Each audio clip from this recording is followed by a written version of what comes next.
بسم اللہ الرحمن الرحیم۔ السلام علیکم ویورز، اردو سٹوری پلس میں خوش آمدید۔ آج میں آپ کے لیے ایک اور سچی کہانی لے کر حاضر ہوئی ہوں۔ امید ہے کہ کہانی آپ کو ضرور پسند آئے گی۔ کہانی پسند آنے کی صورت میں اس ویڈیو کو لائک کیجیے اور اس طرح کی مزید کہانیاں سننے کے لیے ہمارے چینل اردو سٹوری پلس کو سبسکرائب کیجیے۔ آج میں اس قید خانے میں بیٹھا اپنی ماں کو یاد کر رہا ہوں، جو بچپن سے ہی مجھے حافظ قرآن بنانا چاہتی تھیں۔ وہ چاہتی تھیں کہ میں اللہ کا نام لیوا بنوں، مگر مجھے کھیل کود سے ہی فرصت نہیں ملتی تھی۔ بچپن اور جوانی یوں ہی گزر گیا۔ قرآن پاک پڑھنے کی عمر چلی گئی۔ اب میں نے پارچہ بانی کا کام شروع کیا۔ میں بڑے شہروں سے کپڑوں کی لوٹ لاتا۔ میرے لائے ہوئے کپڑے خواتین کو بہت پسند آتے تھے۔ میں نے مہنگے بازاروں میں کپڑوں کا بوتیک کھولا۔ میری دکان کی چمک دھمک ہی الگ تھی۔ دوسرے مجھے خدا نے اچھی شکل و صورت سے بھی نوازا تھا۔ گفتگو کا طریقہ تو مجھے ویسے ہی آتا تھا، اس لیے میرا کاروبار ترقی پر تھا۔ چند سالوں میں میری 2-4 بڑے بازاروں میں کئی دکانیں بن چکی تھیں جہاں میں نے ملازم رکھے ہوئے تھے۔ میں ملازم رکھتے ہوئے شکل و صورت کے ساتھ ساتھ تعلیم اور انداز بیان بھی دیکھا کرتا تھا، تاکہ جب وہ کپڑا فروخت کریں تو گاہک کو عزت اور احترام سے مخاطب کریں۔ میری دکان میں کوئی گاہک خالی نہیں جاتا تھا۔ دیدہ زیب، رنگ، ڈیزائن اور کپڑے کا معیار انہیں دکانوں کا رخ دکھاتا تھا۔ صبح جب میں کاروبار کے لیے نکلتا تو میری ماں مجھ پر صورتوں اور آیتوں کا حصار کرتی، دعائیں دیتی۔ بے شک ماں کی دعا کا ہی نتیجہ تھا جو اللہ نے مجھے اتنی ترقی دی تھی۔ ایک روز میں اپنے ایک بوتیک پر تھا، سہ پہر کا وقت تھا، کم لوگ ہی بازار میں تھے۔ اتنے میں ایک عورت میری دکان میں داخل ہوئی جس نے سیاہ برقعے میں خود کو لپیٹ رکھا تھا۔ لہجے میں حد درجہ مٹھاس تھی۔ سنیے پلیز، ذرا یہ پرنٹ دکھا دیجیے۔ میں نے اس کا اشارہ دیکھتے ہوئے تھان نکال دیا۔ اس کو یہ رنگ بڑا خوبصورت لگا، مگر مجھے تو ساری خوبصورتی اس کی آنکھوں میں نظر آئی تھی، جن میں ایک خاص قسم کی چمک تھی۔ اس رات میں سو نہیں پایا۔ مجھے نہ جانے کیوں وہ اتنی اچھی لگی تھی۔ یہاں ہر خاتون آتی تھی، یہاں بہت ساری خواتین آتی تھیں، مگر اکثر بے پردہ ہوتی تھیں۔ کھلے بازو، بکھرے بال، گلے دوپٹوں سے بے نیاز اور چست لباس پہنے ہوئے ایسے ماحول میں نے اس لڑکی کو غور سے دیکھا جو بہت سادہ تھی۔ مجھے بھی سادگی پسند تھی۔ میں اس سے بات کرنا چاہتا تھا مگر ہمت نہیں ہوئی۔ 1-2 مہینے بعد وہ ضرور نظر آتی۔ سردیاں آ چکی تھیں، موسم بدلتے ہی کپڑے بھی بدل جاتے ہیں۔ اس دفعہ اس نے کھدر کے 2 سوٹ خریدے تھے۔ اس کے ڈرائیور نے گاڑی میری دکان کے قریب لا کر کھڑی کی۔ میری اس پر نظر پڑی تو وہ بوتیک کے دوسرے پورشن میں بیلیں وغیرہ دیکھ رہی تھی۔ میں باہر گیا، ڈرائیور سے ادھر ادھر کی باتیں کرنے لگا۔ باتوں ہی باتوں میں پتہ چلا کہ وہ پچھلے 15 سالوں سے اس گھر کا ڈرائیور ہے۔ لڑکی کا نام حیا تھا، جو ایک مدرسے کی معلمہ تھی۔ گھر میں میری شادی کا اصرار بڑھ چکا تھا۔ میں نے اماں کو اس لڑکی کے بارے میں بتایا تو وہ بہت خوش ہوئیں۔ زندگی میں اللہ نے مجھے اچھی ماں کی طرح ایک نیک صورت بیوی سے بھی ملوا دیا تھا۔ امی حیا کے گھر گئیں تو اس کے انداز انہیں بہت پسند آئے۔ میں تو پہلے ہی اسے دل جان وار چکا تھا، سو مجھے کیا اعتراض ہونا تھا۔ انہوں نے بھی تھوڑی بہت چھان پھٹک کی اور پھر ایک سادہ سی تقریب میں وہ میری دلہن بن کر میرے گھر آ گئی۔ اس کے گھر آنے سے جیسے بہار آ گئی تھی۔ اس نے میرا اور میری ماں کا بہت خیال رکھا تھا۔ وہ روز صبح سویرے اٹھتی، نماز فجر پڑھتی اور قرآن کی تلاوت کرتی۔ نہ جانے کیوں بچپن سے ہی قرآن کی تلاوت اگر زور سے کوئی بھی کرتا تو میرے سر میں درد ہونے لگتا۔ میں اللہ کے کلام کی تعظیم کرتا تھا۔ میں نے اپنے ملازمین کو خاص کر ہدایت کر رکھی تھی کہ دکان کھلتے ہی قرآن پاک کی تلاوت ٹیپ پر لگا دیا کرو، مگر میرے پہنچنے پر ملازموں کو یہ کام بند کرنا پڑتا۔ حیا جب تلاوت کرتی تو میں سننا چاہتا تھا، مگر شیطان مجھ پر غالب آنے لگتا۔ مجھے غصہ آتا۔ میں اکثر اس سے کہتا، تھوڑا اور مختصر پڑھا کرو۔ زندگی ایک مرد اور عورت کی مکمل تب ہوتی ہے جب اولاد ہو جاتی ہے۔ حیا کو 10 سال گزر چکے تھے۔ میں اور وہ دونوں ہی اولاد سے محروم تھے۔ اکثر ہی وہ مجھے دوسری شادی کا مشورہ دیتی، کہتی کامران زندگی بڑی مختصر ہے، بہت انتظار کر لیا، آپ دوسری شادی کر لیں۔ میں بخوشی اجازت دے رہی ہوں۔ مجھے یقین ہے آپ میرے ساتھ کبھی بھی حق تلفی نہیں کریں گے، مگر میں تو اس کی باتوں سے ہی چڑھ جاتا۔ میں کہتا کیا تمہیں مجھ سے محبت نہیں ہے؟ کس قسم کی عورت ہو جو بٹوارے کی باتیں کرتی ہو؟ عورتیں تو زمین آسمان ایک کر دیتی ہیں، شوہر کی دوسری شادی ان پر بجلی بن کر گرتی ہے، اور ایک تم ہو جو میری محبت نہیں سمجھتی۔ میری ماں مصلے پر بیٹھی مسکرا کر دیکھتی، بیٹا بے حس نہیں، وہ سمجھدار ہے، اس کے دل میں رب رہتا ہے، اسی لیے تو وہ بے نیاز ہے۔ بیٹا تو بہت خوش نصیب ہے کہ تجھے حیا جیسی بیوی ملی ہے، اس کی قدر کر اور دعا کر کہ خدا تجھے اسی سے فرما بردار، نیک اور صالح اولاد عطا فرمائے۔ اللہ کے ہاں نہ دیر ہے نہ اندھیر ہے، اللہ وقت پر عطا کرتا ہے، اللہ سے دعا مانگا کر۔ اماں کو دعا کے لیے ہاتھ اٹھاتا دیکھ کر میں پر امید ہو جاتا کہ خدا مجھے اولاد ضرور دے گا۔ ایک دن میں کراچی میں تھا اور کپڑے لے کر واپس آ رہا تھا۔ راستے میں مجھے ایک ٹیکسی کا ایکسیڈنٹ دکھائی دیا۔ میں نے گاڑی روکی۔ وہ صاحب جو مسافر تھے پریشان تھے، مجھے کہنے لگے میں انہیں لفٹ دے دوں تو مہربانی ہوگی۔ ان کے ہاتھ میں ایک بریف کیس تھا۔ ادھر ادھر کی باتیں کرتے ہوئے انہوں نے بس اسٹاپ پر پان لینے کے لیے گاڑی رکوائی اور پھر ہجوم میں غائب ہو گئے۔ میں انتظار کرتا رہا کہ گھر کی طرف رخ کیا۔ میں بھول چکا تھا کہ ان کا بریف کیس میرے پیچھے ہی گاڑی میں پڑا تھا۔ میں آگے جا رہا تھا کہ اچانک پولیس نے میری گاڑی رکوائی اور مجھے تھانے لے گئے۔ میں تو ہکا بکا کھڑا تھا۔ اس بریف کیس میں ہیروئن تھی۔ میں چیخ چیخ کر کہتا رہا یہ بریف کیس میرا نہیں ہے، لیکن کسی نے میری ایک نہ سنی۔ مجھے بے تحاشا مارا، دھتکارا گیا اور لاک اپ میں بند کر دیا گیا۔ لمحوں میں زندگی کہاں سے کہاں آ گئی، سوچا بھی نہ تھا کہ ایک نیکی گلے پڑ جائے گی۔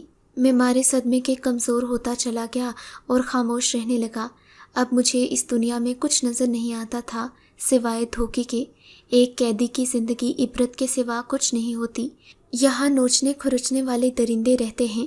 جنید بھی ایک ایسا درندہ تھا جس نے ایک گروہ بنا رکھا تھا۔ اس جیل میں اس کی دادگیری چلتی تھی، ہر کمزور کو دباتا۔ میں خاموش تھا لیکن کمزور نہیں تھا۔ اس روز اس نے مجھے بلا وجہ چھیڑا، میں نے تو اسے زمین پر پٹخ دیا۔ اس دن سے لوگ میرے رفیق بن گئے۔ ہر بڑی طاقت زیر ہو سکتی ہے، بس ہمت کی ضرورت ہوتی ہے۔ لوگ بلا وجہ اس سے ڈرتے تھے، وہ تو باتوں کا شیر تھا۔ مجھے اکثر راتوں کو حیا کا معصوم چہرہ ستاتا تھا۔ مجھے اس کے بال یاد آتے تھے جو رات کو وہ صرف میرے کہنے پر کھولتی تھی۔ مجھے اس کے بال بہت پسند تھے۔ وہ نسائیت کے تمام جذبات اور احساسات اور خصوصیات کے زیور سے آرستہ پیرستہ تھی۔ اس کا حسن بے مثال، گفتگو لاجواب اور مرمری بہکر لاسانی تھا۔ مجھے اس کی بڑی فکر تھی۔ اس دفعہ وہ مجھ سے ملنے آئی تو بے تحاشا روئی۔ وہ بہت دنوں بعد آئی تھی۔ اس نے مجھے بتایا کہ وہ امید سے ہے۔ میں بہت خوش ہوا اور رو پڑا۔ اس حالت میں اسے میری کتنی ضرورت تھی۔ یہ قدرت کی کیسی ستم ظریفی تھی۔ اتنے عرصے بعد خوشخبری دی تھی اور وہ بھی ان حالات میں۔ میں نے نماز کی پابندی پہلے سے زیادہ کی اور قرآن پڑھنے کی طرف رغبت ظاہر کی۔ حوالدار نے مجھے قرآن پاک بھی دے دیا تھا۔ اب میں صبح سویرے اٹھتا، نماز فجر پڑھ کر قرآن پاک پڑھتا۔ تھانے دار صاحب نے ایک مولانا کو میرے قرآن پاک پڑھانے پر مامور کر دیا تھا۔ اکثر وہ پڑھاتے ہوئے مجھے حوصلہ دیتے۔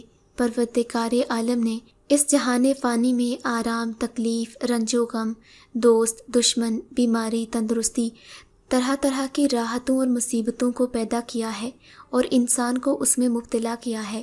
اللہ نے فرمایا ہے، انسان کو ہم نے مشقت اور تکلیف میں پیدا کیا ہے، مگر اس کے ساتھ نجات کے لیے احتیاطی تدابیر مقرر فرما دی ہیں، یوں کہ انسان اپنے مسائل حل کر سکتا ہے۔ مولانا صاحب، وہ تدابیر کیا ہیں؟ میں پر امید ہو کر انہیں دیکھتا۔ بیٹا، سب سے قوی تدبیر یہ ہے کہ بلاؤں اور مصیبتوں کے اتارنے والے کو پکارا جائے، جسے دعا کہتے ہیں۔ بس یقین کے ساتھ دعا کرو، دعا ضرور قبول ہوگی۔ اس رات میں نماز میں بہت رویا تھا۔ اللہ سے دعا کی کہ مجھے راستہ دکھا۔ تجھے معلوم ہے میں بے گناہ ہوں، مجھے راستہ دکھا، مجھے بچا لے اور میرے اپنوں میں پہنچا دے۔ میری ماں میرے لیے تڑپتی ہے، میری بیوی کو میری ضرورت ہے۔ اے رب کریم، مجھ پر رحم فرما، مجھے اس آزمائش سے نکال دے۔ میں سجدے میں روتا، ہاتھ جوڑ کر دعا مانگتے ہوئے خدا سے معافی مانگتا، پھر قرآن پاک کھول کر گھنٹوں پڑھتا۔ یوں میرے دل بے قرار کو قرار آ جاتا۔ 6 ماہ میں نے قرآن پاک حفظ کر لیا۔ حوالدار صاحب نے تھانے میں مٹھائی تقسیم کروائی اور انہوں نے مجھ سے کہا، تم ایک نیک اور پرہیزگار انسان ہو، خدا تم پر رحم کرے، میری دعا ہے تمہیں سزائے موت نہ ملے۔ میں رو دیا۔ میں نے اپنا معاملہ اللہ کے سپرد کیا ہے۔ اللہ جانتا ہے کہ میں بے گناہ ہوں اور بے قصور ہوں۔ وہ رات میری آخری رات تھی۔ صبح صادق کے وقت میں اٹھا، میں نے وضو کیا، اپنی ماں، بیوی اور بچے کے لیے دعا مانگی۔ آج مجھے اپنی ماں بہت یاد آ رہی تھی۔ حیا نے بتایا تھا کہ وہ بہت بیمار ہیں، آپ کو یاد کر کے صبح شام روتی ہیں۔ میں نے انہیں کچھ نہیں بتایا۔ حیا نے اچھا کیا کہ امی کو نہیں بتایا، ورنہ میری ماں مجھے اس حالت میں دیکھ کر مر جاتی۔ اس نے بیوگی کے بعد مجھے بڑی محنت سے پالا تھا، سارا دن میرے کاموں میں مصروف رہتی، میرے لیے طرح طرح کے کھانے بناتی، مجھے اسکول چھوڑ کر آتی، نہلاتی دھلاتی، صاف ستھرا رکھتی، بیماری میں میری تیمارداری کرتی۔